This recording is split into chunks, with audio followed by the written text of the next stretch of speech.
Hello বন্ধুরা, কেমন আছো সবাই? তো আজকে তোমাদের সাথে আড্ডা দিতে চলে এসেছি। পুরোনো দিনের একটা বলিউড সিনেমা নিয়ে কথা বলবো, একটা কমেডি সিনেমা। আশা করি তোমরা অনেকেই দেখেছো।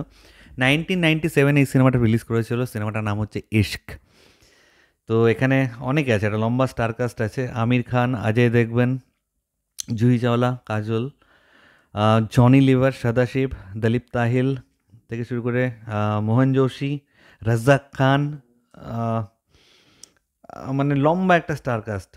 তো এখানে এটা ডিরেক্টর হচ্ছে ইন্দ্র কুমার, এবং 1997 এই সিনেমাটা যখন রিলিজ করেছিল প্রায় 1 কোটির সিনেমা নাকি, হ্যাঁ 1 কোটির মতন সিনেমায় বাজেট ছিল। সেটা 4.5 কোটির মতন ইনকাম করেছিল বক্স অফিসে। মানে বক্স অফিসে আমি বলবো যে যা বাজেট ছিল সেই নিরিখে হয়তো ঠিকঠাক বিজনেস করে নিয়েছিল। খুবই লো বাজেটের বানানো সিনেমা, কারণ এখানে মানে সেরকম অর্থাৎ অ্যাকশন ফ্যাকশন এরকম কিছু ছিল না। তো সে সময় এই ধরনের বাজেটে সিনেমা হয়ে যেত। হিরোদের রেমুনারেশনও অনেক কম ছিল। কিন্তু পরবর্তীতে যেটা হলো যে সিনেমাতে হিরোরা এত রেমুনারেশন নিতে শুরু করেছে যে সিনেমার বাজেট মানে আকাশ ছোঁয়া বাজেট হয়ে যাচ্ছে আর কি। কারণ তারাও ফেস ভ্যালু তৈরি করেছে, সেটা করতেই। তো যেটা বলছিলাম, এটা বক্স অফিসে ঠিকঠাক চলেছিল, কিন্তু সিনেমাটা দেখবে কিন্তু আমার কিন্তু পার্সোনালি খুব ভালো লাগে। স্পেশালি এই সিনেমার যে কমেডি পার্টটা আছে, কমেডি পার্টটা আমার প্রচণ্ড পছন্দের আর কি পার্ট। তো এখানে যেটা গল্পটা আমাদের দেখানো হয় যে দলীপ তাহিল এবং সদাশিব, তারা দুজনেই খুব বড়লোক, এবং তারা চায় তাদের ছেলেমেয়েরা বড় লোক বাড়িতেই যেন বিয়ে করে, ভুল করে যেন গরিব বাড়িতে বিয়ে না করে ফেলে। কিন্তু তাদের ছেলেমেয়েরা একে অপরকে ভালোবাসে না। মানে একজনের মেয়ে জুহি চাওলা, আরেকজনের মেয়ে অজয় দেবগন, কিন্তু তারা একে অপরকে ভালোবাসে না, ফ্রেন্ডের মতন। অন্যদিকে অজয় দেবগনের বন্ধু হচ্ছে আমির খান, যার কিনা জুহি চাওলাকে ভালো লেগে যায়, এবং জুহি চাওলার বান্ধবী হচ্ছে কাজল, যার সাথে অজয় দেবগনের প্রেম হয়ে যায়।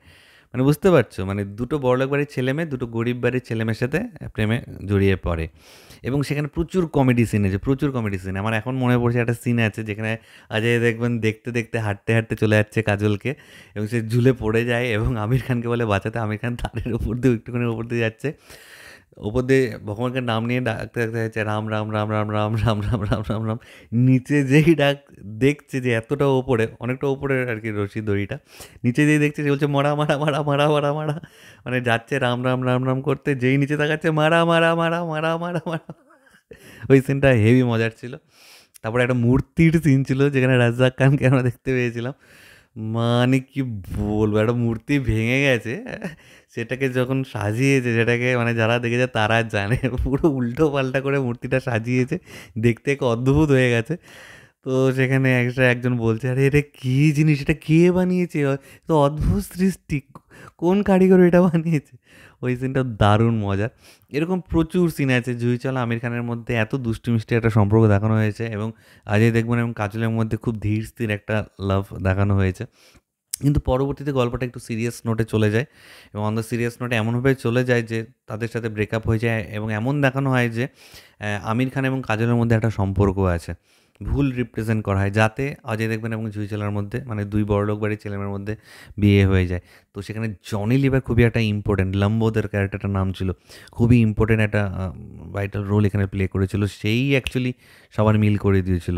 কীভাবে করেছিল সেটা সিনেমাতে আছে, তোমরা যারা দেখেছো তারা জানো। ফটোগ্রাফির একটা পার্ট আছে, যারা দেখোনি তারা বললো ওরা ভালো সিনেমা মিস করে আছো। বস, এই সিনেমাটা দেখো, একবার দেখতে বসো। এত এন্টারটেনিং একটা সিনেমা, যেরকম মজা আছে, হাসি ঠাট্টার পার্ট আছে, সেরকম ইমোশনাল পার্টও আছে। মানে খুবই সিরিয়াস হয়ে যায় সিনেমাটা। মানে এই সিনেমাটা যে ফার্স্ট হাফ এত কমেডি, সেটা দেখে বোঝা যাবে না। মানে দুটো পার্ট পুরো আলাদা, পুরো আলাদা।